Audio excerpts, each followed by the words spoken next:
Hello everyone, welcome to another episode of Hangout with Glossika. Today I have with me Mila from Poland and Shihkai from Taiwan. Hi.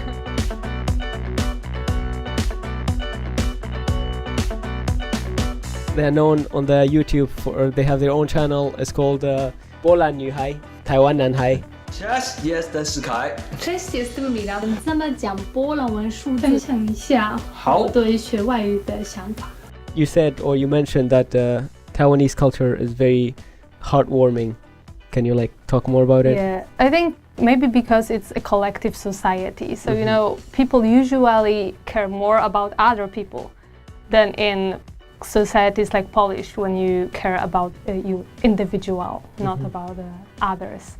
Yeah, so there are some examples, some funny stories. Okay. For example, in Poland, if you pay and you buy, for example, only one bottle of water and you have the biggest bill. Okay. Usually cashier will be like, oh, what's that? And not happy. And you can see on her or his face that she or he is not happy.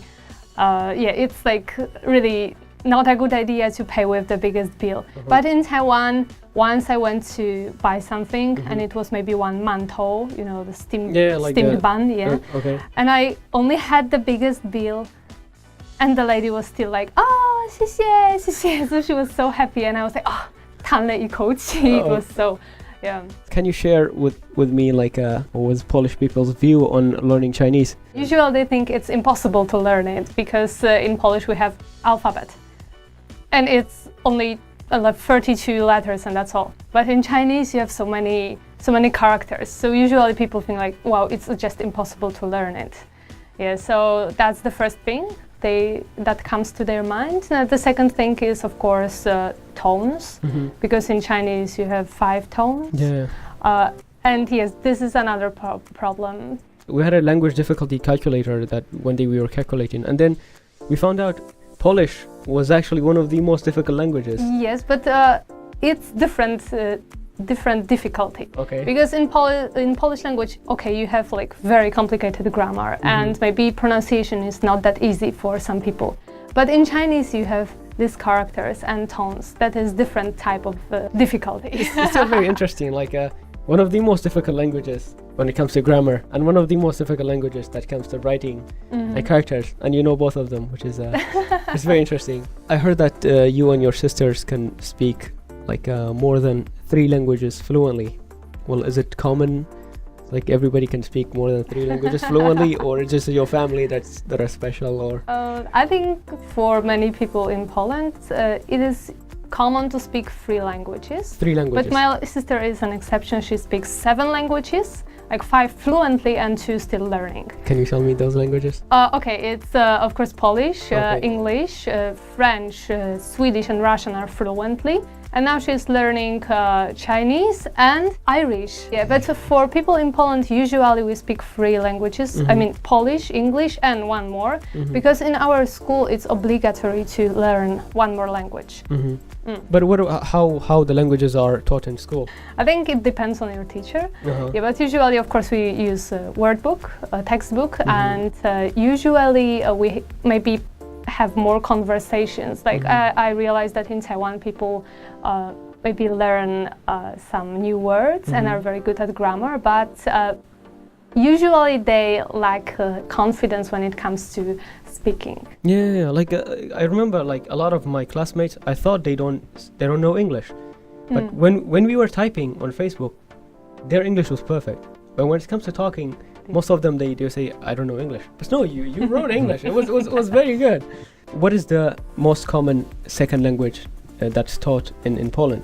Usually it's Russian, French, German, or Spanish. 当初你去那个米拉的家，很顺利吗？第一次见蜜拉的家人，所以我很紧张，但是我不会讲波兰文，所以我就想说，那我应该学一下。但是因为波兰文太难了，所以我不可能短时间内学起来，所以我就上网络 YouTube 去找一些免费教学的 YouTuber， 然后就跟着他们学，所以就学了最简单的自我介绍跟数字，然后见了面就把我会的全部背出来这样子，所以蛮有趣的经验。所以你遇到他的那个米拉的家人，你第一个字是说什么？你就自我介绍吗？我原本要讲自我介绍，但是我那时候忘记自我介绍怎么讲，所以我就只好我还记得数字，我就讲数字。你看到他的家人，然后你直接开始1、2、3、4。对，就是把我会的全部背出来这样子。那他们那个米兰，你的家人的反应呢？我当然哈哈大笑。对，我应该要再多练习啦，就是我觉得那时候就会了，但是我没有每天都就是练习一次。但是如果现在在做的话，应该是每天都要练习一下。分享一下台湾人学波兰文的那个经验吗？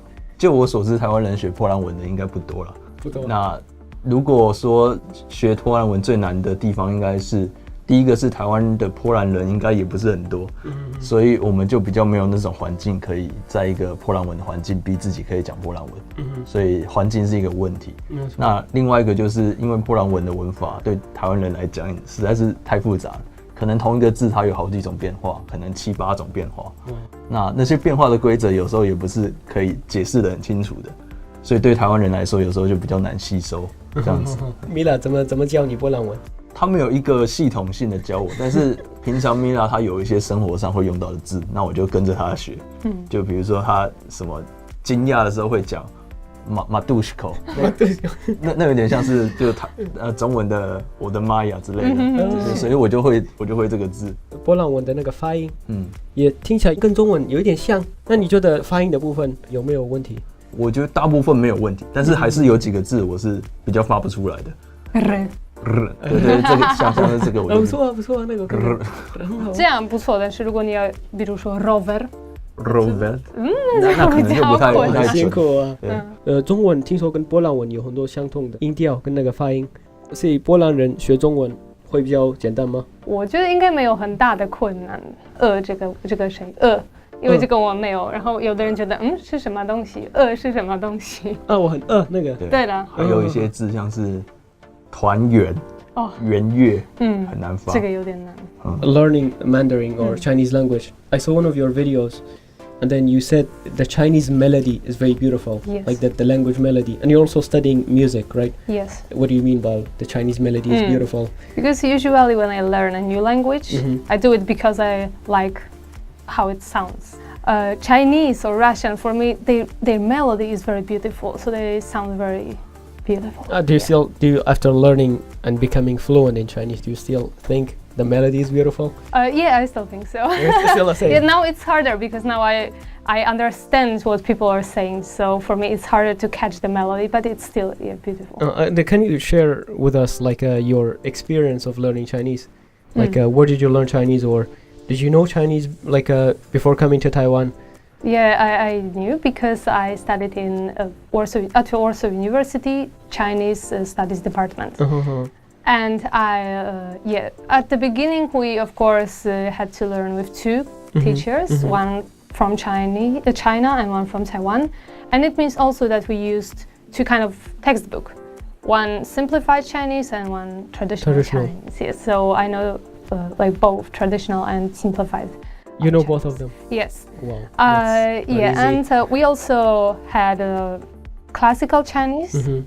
It's very helpful, especially when you read newspapers, because they usually use this kind of special characters. It's not that easy, but it's really helpful. And we had also translation classes.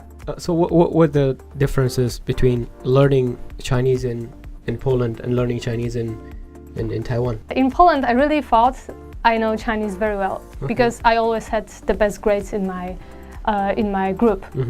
So I really thought, now I can really, I know Chinese. But then I came to Taiwan and it was like, what they are talking about. It was hard because I realized that I didn't practice my listening and my speaking well.